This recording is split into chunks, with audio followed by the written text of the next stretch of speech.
Bonjour Christiane Lambert. Bonjour. Je le disais, vous avez vu le ministre de l'Agriculture hier soir. Alors lui, il se dit plutôt optimiste à l'issue de cette discussion sur les perspectives d'une levée rapide des barrages. Est-ce que vous nous annoncez ce matin la fin du conflit ? Nous avons travaillé jusqu'à tard hier soir et cette nuit avec le ministre de l'Agriculture. Nous attendons la lettre bilan de nos 4h30 d'entretien pour nous déterminer. Nous avons un bureau national tout à l'heure à 7h30, de 7h30 à 9h30.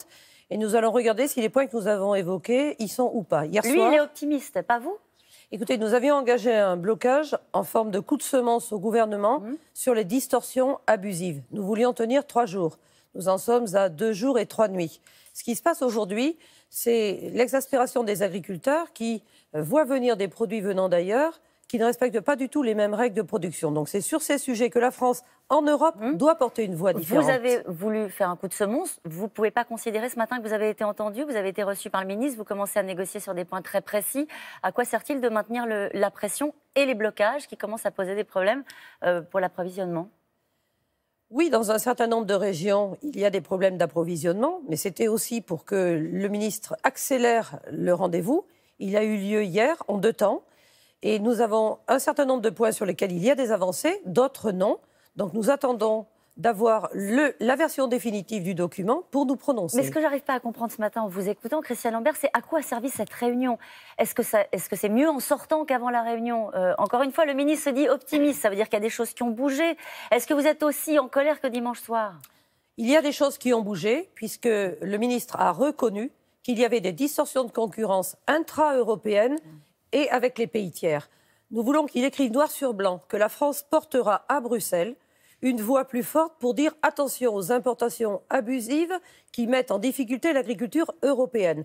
La France veut être dans l'excellence alimentaire. OK, dans l'excellence environnementale. OK, ça a un prix. Mais on ne peut pas en même temps faire venir d'ailleurs des produits qui ne respectent rien. Sinon, nous sommes pris en étau. Le ministre de l'Agriculture doit le porter, mais doit convaincre aussi le président de la République. C'est lui qui sillonne le monde pour ses accords internationaux. C'est lui le problème, Christiane Lambert ? Il veut une économie ouverte, lui ? Oui, mais on ne peut pas avoir une économie ouverte et sans règles. Si vous mettez sur un même ring de boxe un poids lourd et un poids plume, moi je vous donne pas cher pour savoir qui va gagner. C'est nous le poids plume ?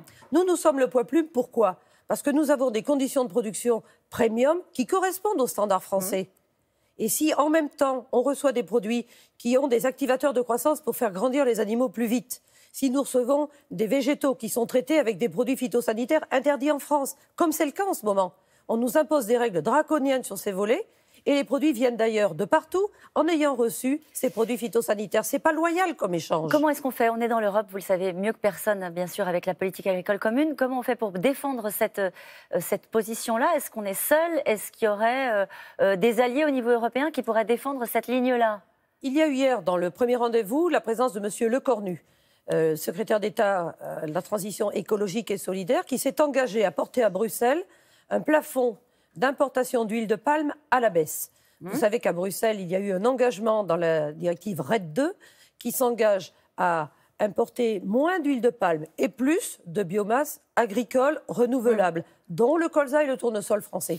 Eh bien, que la France porte ce plafond en décroissance est quelque chose de positif. Nous avons en Europe une capacité à produire des cultures agricoles qui sont des énergies renouvelables plutôt que de faire venir de loin et d'ailleurs de l'huile de palme qui est moins chère. Alors oui, bien sûr, on nous dit le colza français est plus cher. Bah oui. Mais quand même, en bilan carbone global, on ne déforeste pas, on ressème du colza chaque année. Ça réduit de 60% les émissions de gaz à effet de serre quand on cultive du colza plutôt que de l'huile de palme. Selon le ministère, aucun accord n'a pu être trouvé sur le dossier de la baisse des cotisations pour les travailleurs agricoles saisonniers.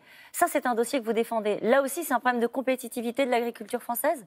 Moi, je vais vous donner 2 chiffres. Les travailleurs saisonniers en France nous coûtent 27 fois plus cher qu'en Allemagne, 36 fois plus cher qu'en Italie. Moralité, toutes les productions de légumes, de vitis, quittent la France et vont être cultivées ailleurs.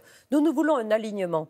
C'est un dossier que nous avions transmis au ministre, c'est 1,8 point de cotisation, c'est 32 millions d'euros, zéro, rien du tout. On va continuer à voir partir nos productions à l'étranger. Comprenez que les Là-dessus, employeurs... il vous a dit non. Il a dit non. Il a dit non et c'est un des points durs de notre déception. Vous savez ce que dit Philippe Martinez de votre combat ? J'écoute. Il dit il est décalé.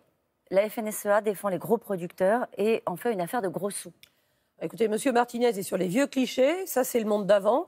Je crois qu'il faut qu'il réactualise ses plaquettes. Moi, je ne représente pas les gros agriculteurs, je suis éleveuse dans l'Ouest.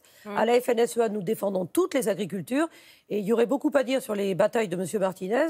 Moi, je sais installer un mouvement, lever un mouvement. Et le terminer ? Et le terminer. Et nous allons gérer la sortie de ce mouvement parce que nous avons eu l'adhésion des consommateurs et nous ne voulons pas perturber les consommateurs qui nous ont soutenus. Notre mouvement a été populaire parce que nous avons osé dénoncer ce que les Français ne veulent pas, n'importe quoi dans leur assiette. Donc j'entends les critiques qu'il peut y avoir. Moi, je suis soucieuse que les consommateurs français restent en adhésion avec ce que nous avons dénoncé. Le palme et les antibiotiques activateurs de croissance dans les viandes, pas dans nos réservoirs, pas dans nos assiettes. Christiane Lambert, juste pour boucler la boucle sur ce sujet-là, votre objectif, est-ce que vous le diriez comme ça ce matin, c'est d'aller vers une sortie du conflit au bout de 3 jours, ce que vous vous étiez fixé comme objectif, c'est-à-dire ce soir ? Oui, nous avons échangé avec les responsables du site, 18 sites bloqués, encore au bout de 2 jours et demi.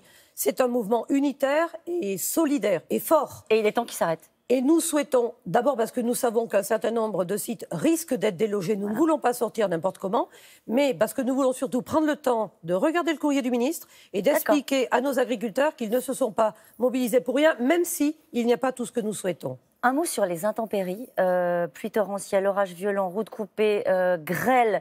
Les intempéries ont fait des dégâts. Est-ce que ça se chiffre d'ores et déjà pour les agriculteurs français ? Ah oui, puisqu'en viticulture, les orages de grêle qui se sont répandus il y a une quinzaine de jours ont complètement détruit tout le Côte de Bourg, Côte de Blaye en viticulture du Bordelais, les cerises dans le Var. Aujourd'hui, ce sont des terres par centaines d'hectares qui sont inondées, qui sont sous l'eau, complètement sous l'eau. On a vu les images sur vos ondes et sur vos écrans. Et les agriculteurs aujourd'hui constatent les dégâts. Lorsqu'il y a ces inondations dramatique dans les villages, il y a aussi dans les champs beaucoup de cultures qui sont détruites. Et je sais qu'aujourd'hui même, un certain nombre d'agriculteurs, notamment dans les Landes ou dans d'autres départements, n'ont pas réussi à semer leur maïs parce que les terres sont imbibées d'eau. Donc ça annonce une saison compliquée. Saison compliquée, pluviométrie exceptionnelle. Donc nous sommes déjà en reconnaissance de catastrophes naturelles pour certains agriculteurs et aussi pour des formalités d'indemnisation avec les assurances. Merci beaucoup, Christiane. Merci à vous. Oui, merci. Passez une très belle journée.